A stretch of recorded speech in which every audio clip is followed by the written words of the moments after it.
Mag-aangkat ang gobyerno ng toneladang sibuyas sa susunod na linggo.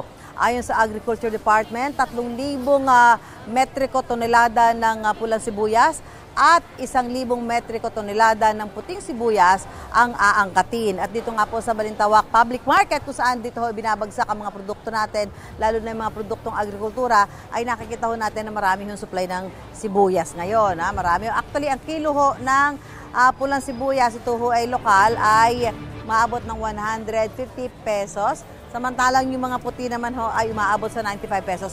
At kung tutuusin, medyo mababa ako ikukumpara natin sa mga nakalipas na panahon na nagkaroon nun talaga ng pagtaas.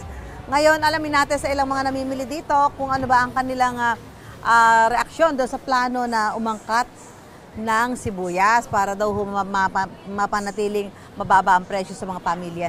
Sa tingin niyo ba makakatulong ho yung pag-angkat ng sibuyas para mas bumaba pa ang presyo? Opo, makakatulong naman po. Paano makakatulong yun? Kasi po, sa dami ng dadating na sibuyas, masusuplayan po ang bawat Pilipino. Hindi ba maapektuhan yung presyo ng mga itong binibenta mga lokal na sibuyas? Maapektuhan din po. Paano magiging epekto nun? Kasi po, diba, yung presyo po nila dati, sariling-sariling angkat. Ngayon, may kalaban na po. Magkakaroon po sila ng import ba? So sa tingin mo, ano yung bibili ng mga mamimili?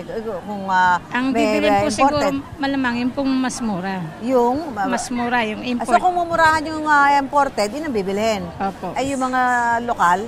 Baka po... Sila ang ano. Opo, so mas magandang bantayan din, ano? Opo, kailangan po talagang bantayan. Ang presyo, maging pantay, ano? Para hindi naman madehado Pantay yung mga nagbebenta ng mga lokal na sibuyas. Salamat. At sige, pili ka na ng iyong binibili. Samantala, so yan nga po ang reaksyon po ng ilang natin mga kababayan dito ho sa plano ho ng gobyerno na mag-angkat ng toneladang sibuyas sa susunod na 2 linggo. Yan daw po ay para mapanatiling stable ang presyo nito sa mga pamilihan bago pa dumating uli ang anihan ng sibuyas. Gusto mo bang mauna sa mga balita?